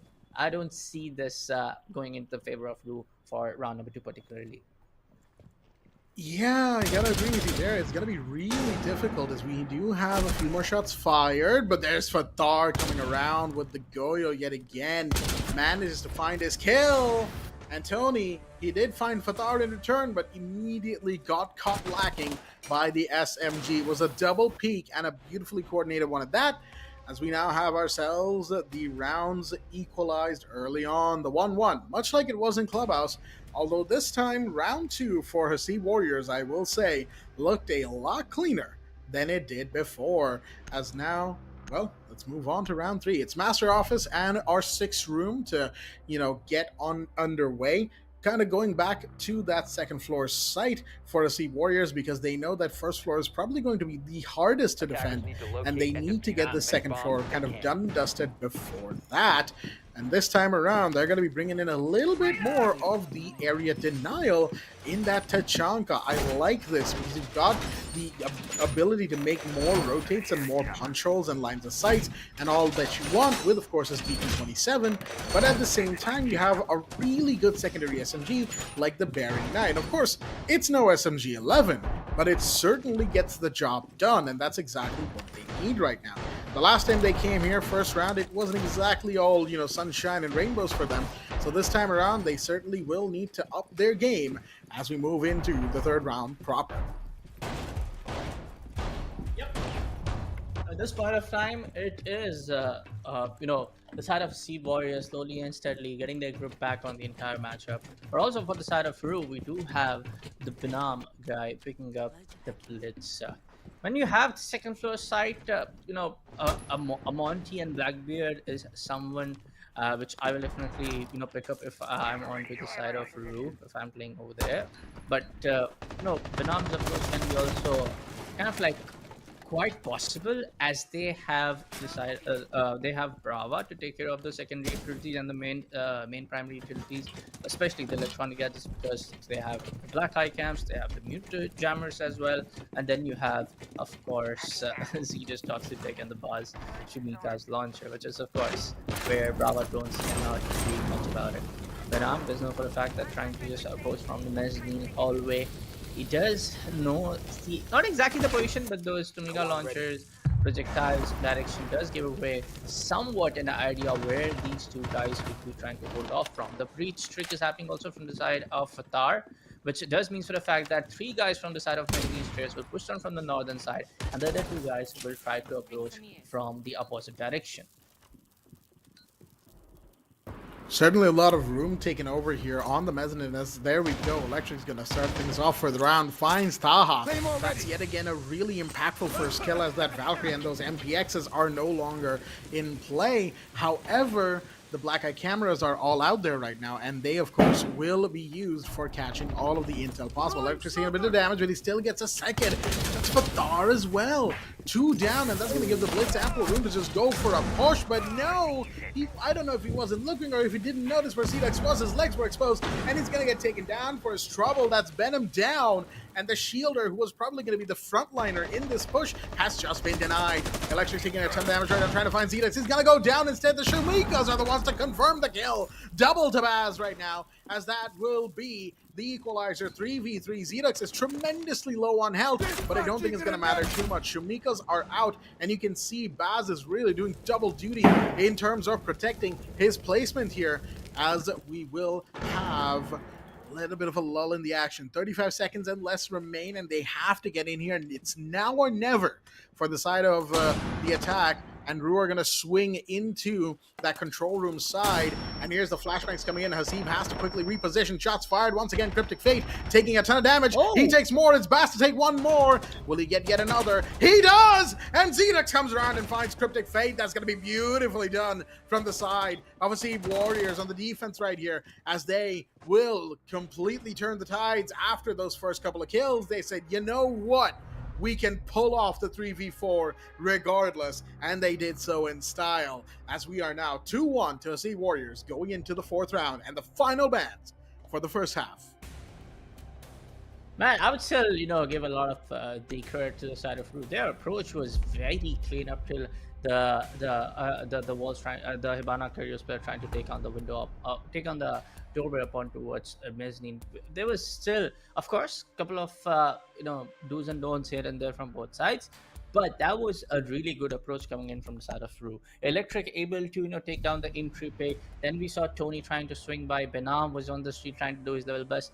But compared to what we have seen in their attacking play in the previous map, this was a much clean, I would say, an attacking strat coming up from the side of RUE. Yes, in the end it was a 3v4. Yes, even though having the mad advantage, they were not able to take this round to their side, and that is something where Hasib Warriors have definitely shined apart, definitely outplayed their opponent team. Whether it's RUE, whether it's Andromeda, whether it's anybody, won't stop peaking. If we talk about yesterday's game, they have definitely performed in terms of that individual performance, as well in terms of one guy just making sure that he is going to be the dependable guy in taking those frags when it's outmost, like almost needed for the team to stay alive in that round and stay almost kicking on the face of the opponents. And that is the part where I have, many times after repeated the same words, and many times after I have appraised the side of Hasib Warriors.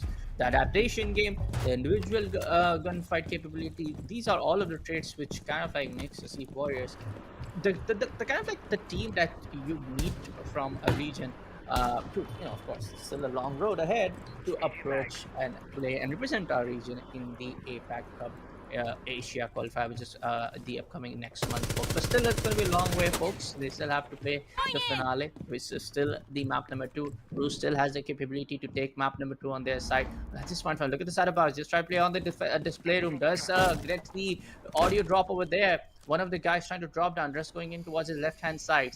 Might be a run out. I don't know. I know they're not silly enough to open up a castle wall, then give away the sound, then go for a run out. But there you have it, Taha. Electric just gets a little bit overexcited, so that is a very risky angle to peak, whether you are having the best time in the world. Electric gets taken off from the side of Taha. The Mira's SMG so good. Oh, wall ban from Sheikh. Taha goes down. I try to just underestimate a little bit. But at this point of time, look at that. These long angled approach from both sides through the R6 room is definitely looking very difficult for both sides.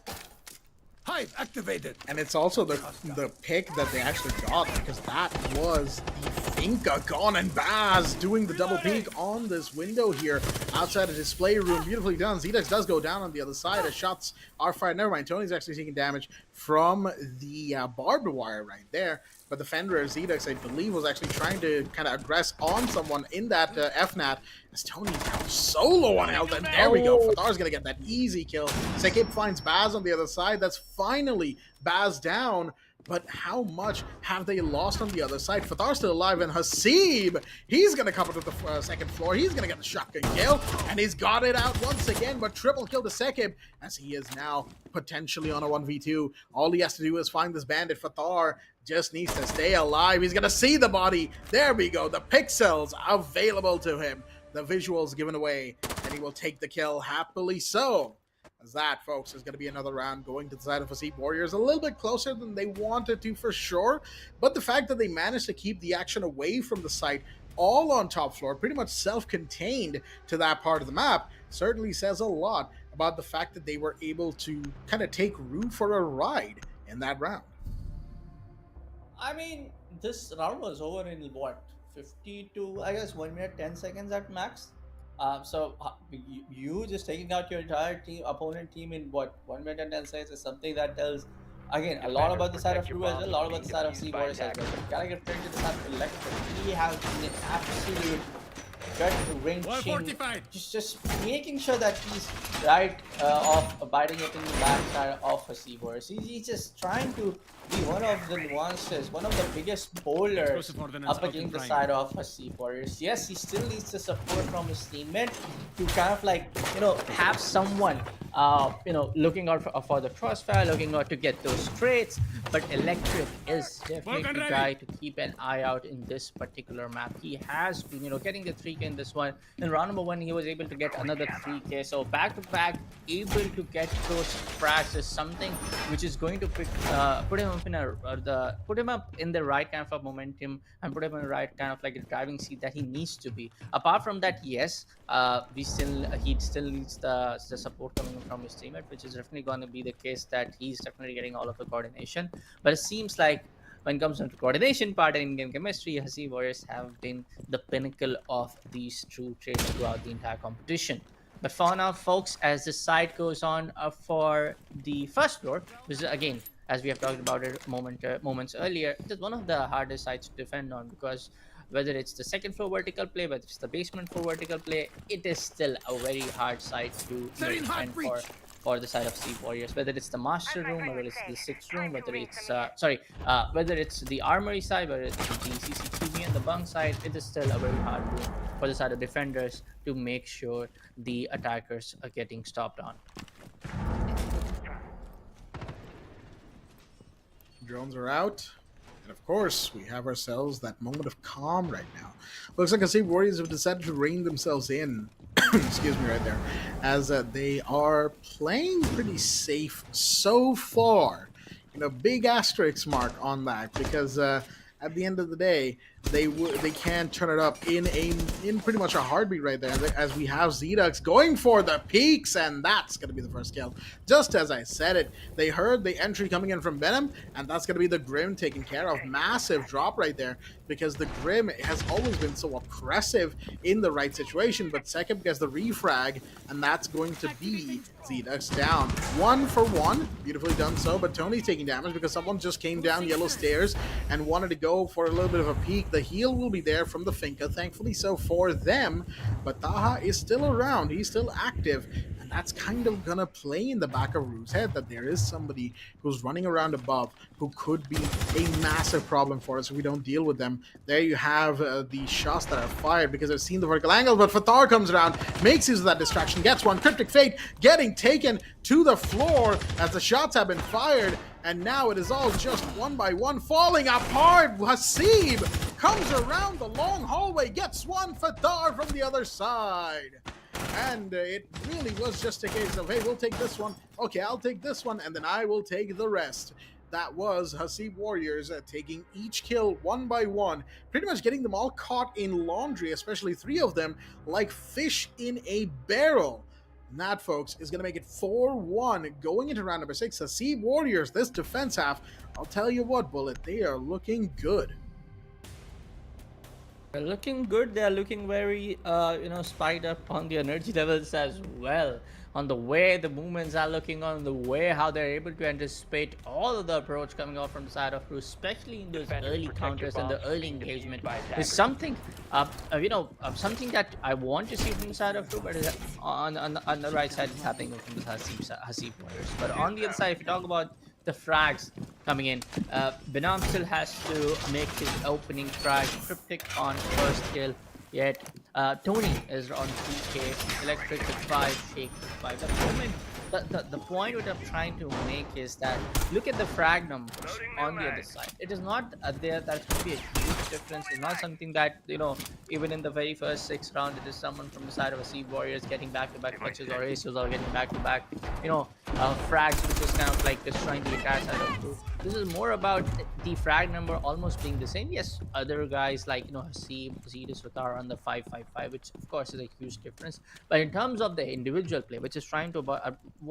what I'm trying to make a point of here, in terms of the individual play, that is Hasib Warriors making sure that they are winning those rounds, and that is not exactly happening from the side of RUE. I know this is a team game. I know strategies are made to get destroyed by opponent team. Strategies are made for you to also dominate onto this particular map and other maps as well.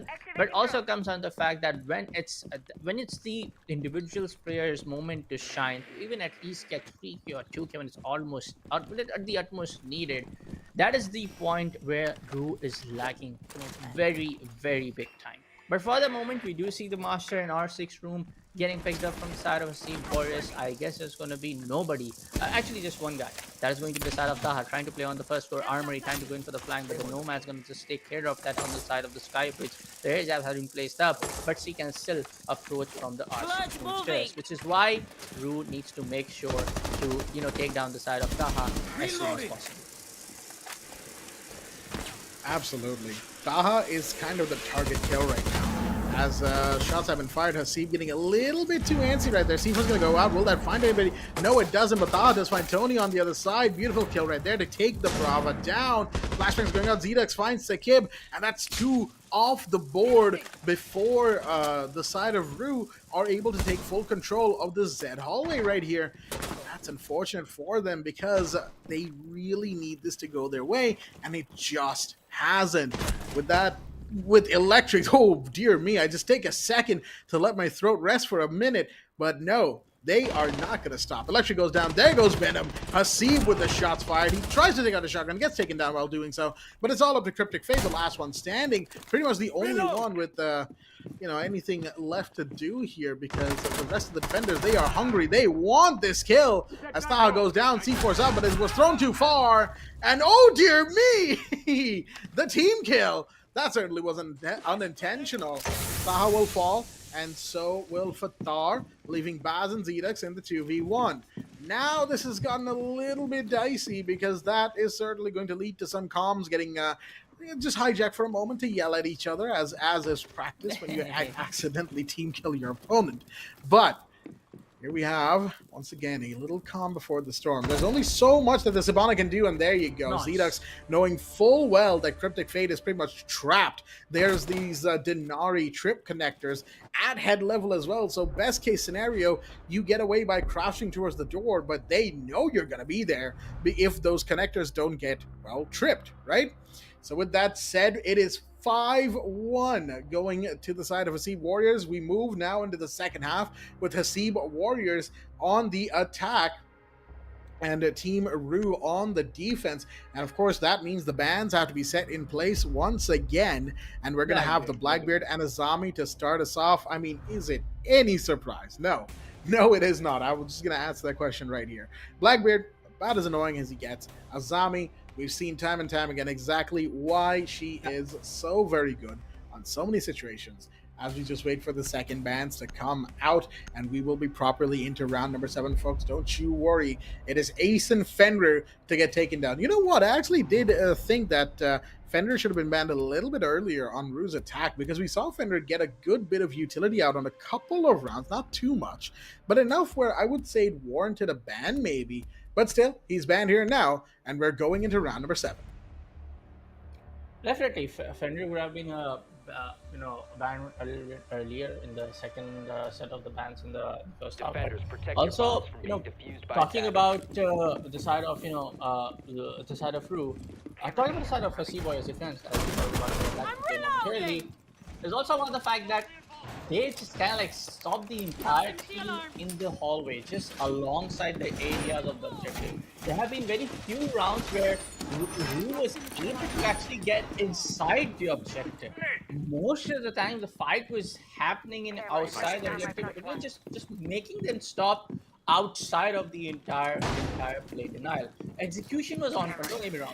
For the side of RUE, execution strategies have been on point. They are playing some of the classic and some of the basic stats that they can play along up against a team like this, because if you're going for those advanced strategies, if you're not able to play on the best of your gun game, you're gonna fall like a deck of cards right on your face. Swapping mags. Trust me at this one. But also talking about the side of Hasib Warriors defensive play, yes, there have been a couple of lapses where, again, the same way which was in the side of map number 1, that RUE had their chances to literally brute force their way inside the objective of the Hasib Warriors. But now, folks, we do see the rest coming in. Taha ain't gonna stop. No more trap in the play, and that's gonna be the last shot. Is gonna be the side Toxic Babe. Taha gets the first pick on Tony. There you have it. Toxic Babe's getting deployed right from on the corner. Possibly the second one.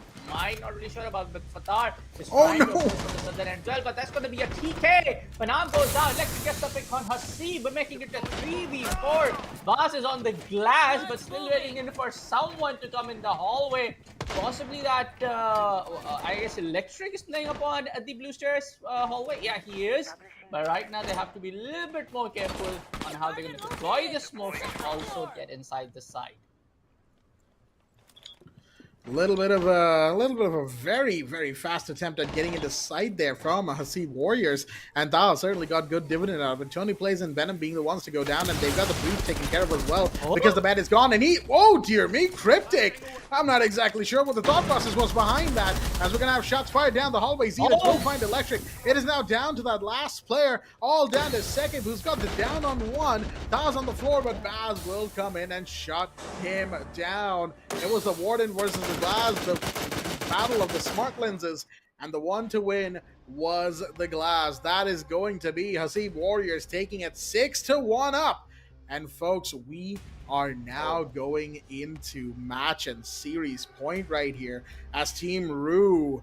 Oh dear me, there was some hope maybe that when they go on the defense on a map like on Lair, excuse me, I almost called it the wrong map, but there was some hope that maybe when they go on the defense on a defender-sided map like this, they could pull a couple of rounds out, but it's looking dire by the second. They're going back to second floor master office in our 6 room, but with the 6-1, their chances, they are about as slim as they can get. I like optimistic thought process of Blackjack every time when we are on the desk. When there's one team struggling to get 2-3 rounds on this. I know, folks. Trust me. I am not the guy on the desk, especially when it comes to a siege text. You might have seen me in the titles. Being so much optimistic when it comes to siege. Don't get me wrong, folks.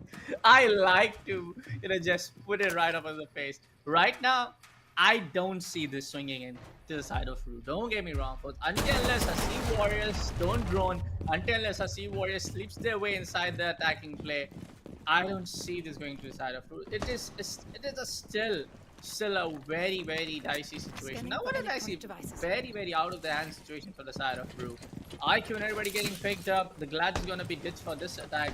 But I love how Sirius was able to dear. Electric the stuff. Right now, Boss gets taken out. Whoa!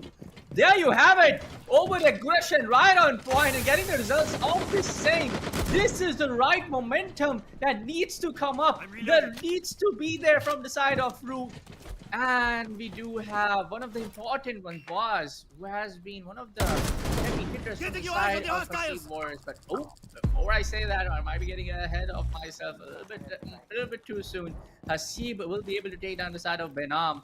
The C4 was still not being utilized though, but they still have, a C4 from Tony and Streak left, and they have to play it at the right time when it's absolutely needed. We do have everybody taking care of the storage room hallway and try to get inside the R6 room. Thermal exothermal charges have been laid out inside the storage area. It's going to give them the angle approach that they need, and they just want to close it out as soon as possible. But I guess the pick on Shake. We do have those Noxy base deploying at the same angle. Then you have a C take it out. Electric on the first floor. But that's take care of Cryptic. Now it's going to be all down to Tony in a 1v4 spot. Possibly can be done. Everybody slow, low on HP. First C4 gets popped in. Zeta goes down. Hasib does have that one single EDD scan remaining. Possibly the right time to throw it out? Yes, it is in my opinion though. But both Fatar and Hasib are so down to like what, 2 HP or 5 HP? I'm not exactly sure, but we all know. Oh no. Let's get it taken out. What?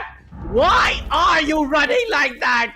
Oh my god, this is such a doable spot for the side of Tony to make this clutch happening from his side.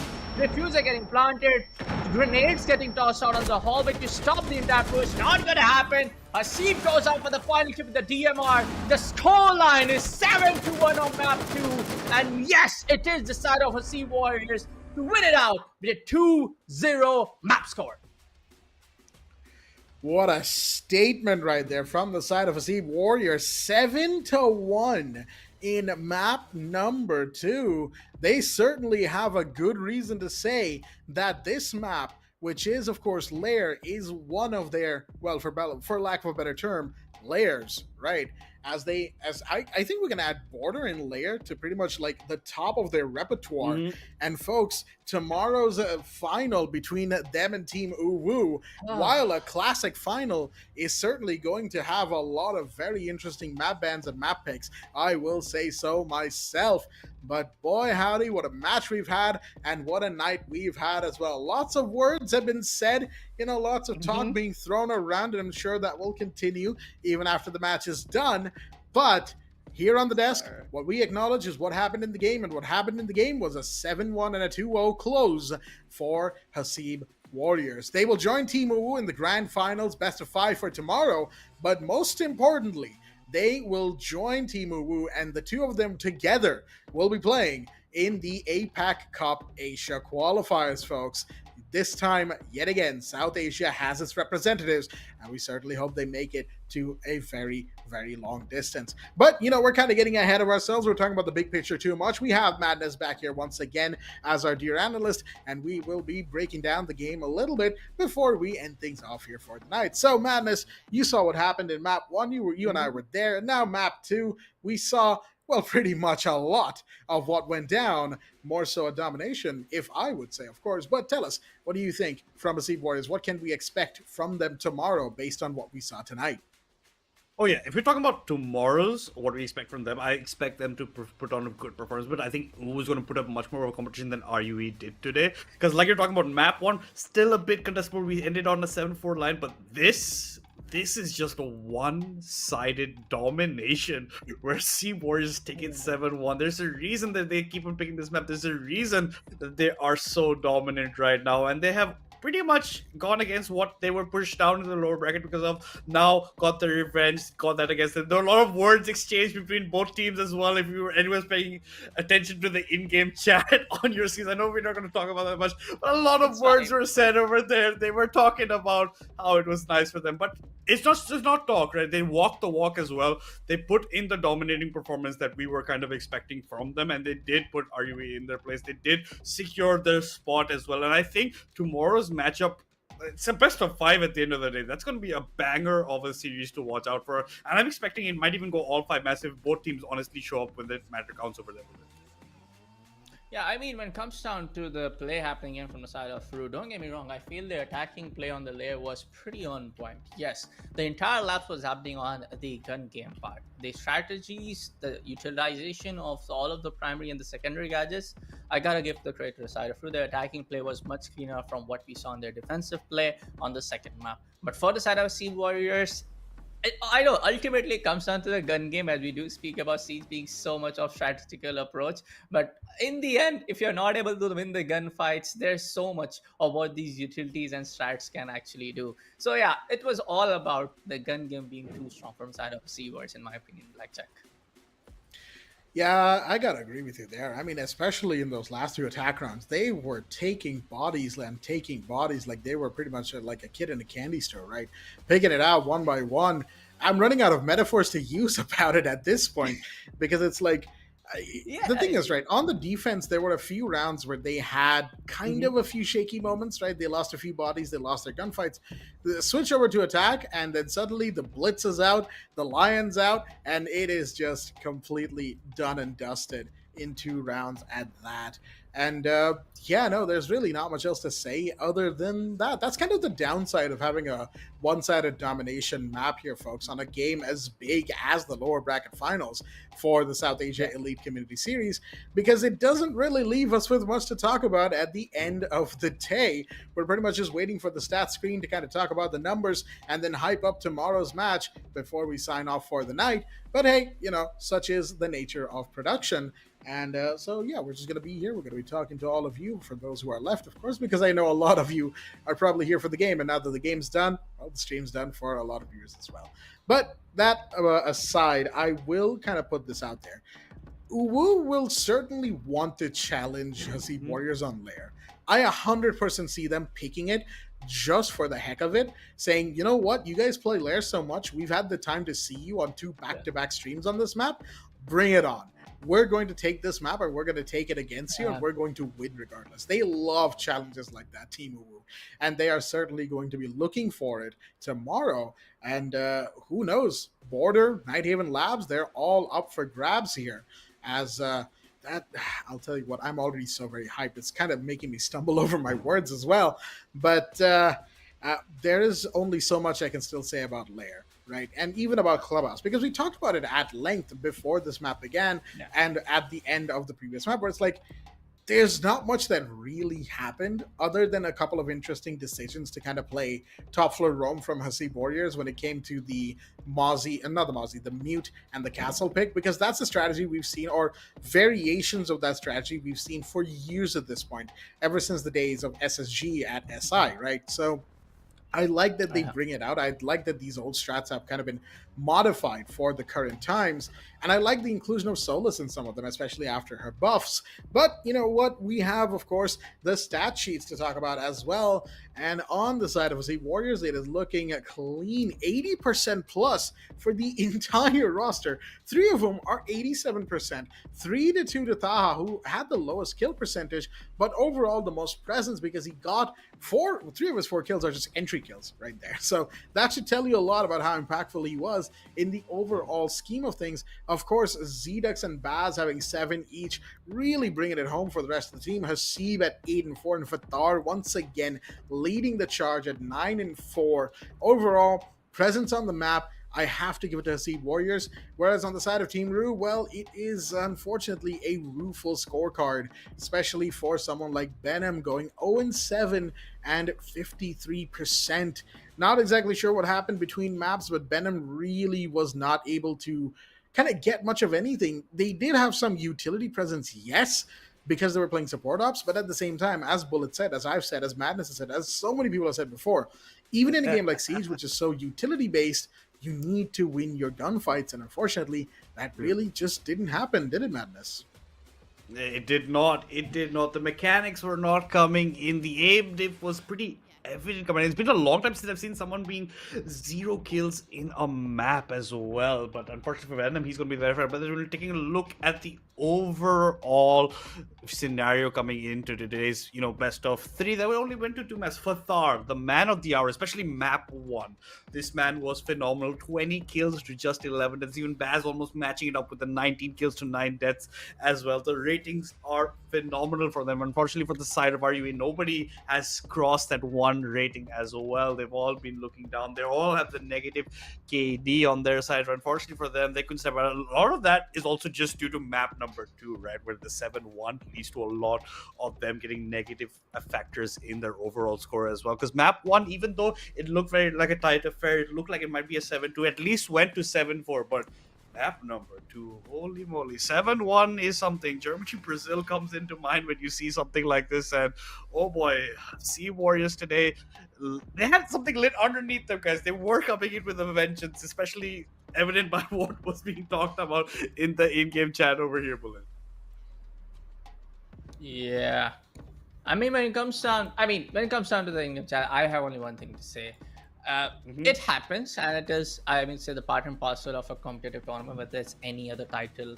When it comes down to the esports competition, and Blackjack knows better. Everybody knows it better. But looking at the bracket, there you have it, folks. Tomorrow from 4:45 p.m., it is going to be. I know it is it's going to be a kind of like, how would I put it? How Intero likes to put it, the championship Sunday, but it's more of like whoever bags the victory on the auspicious day of the Dhanteras that we have today here in our region, as the Diwali is on the 20th. It's either going to be the side of RUE, either it's going to be the side of our Sea Warriors, but the better and the bigger picture is that both the teams are going to represent us, our region, in the biggest stage, which is going to be the Asia Cup qualifiers. But they still have to fight for the lion's share of the prize pool.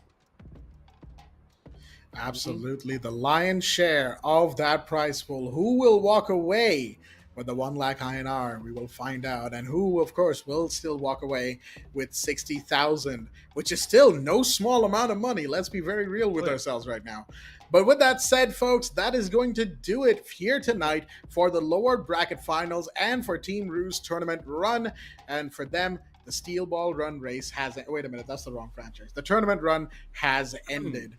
With that said, thank you very much, everybody, for tuning in to the South Asia Elite Community Series for Rainbow Six Siege X here at Frag Nation in partnership with Ubisoft. We've been your hosts, Blackjack, Bullet, and Madness, and we will see you, all of you, back tomorrow for Grand Final Sunday, the best of 5. Stay tuned, and good night. You made a bad bet. Play the odds and risk it all. But you're playing my game now. And I'm here to clean house.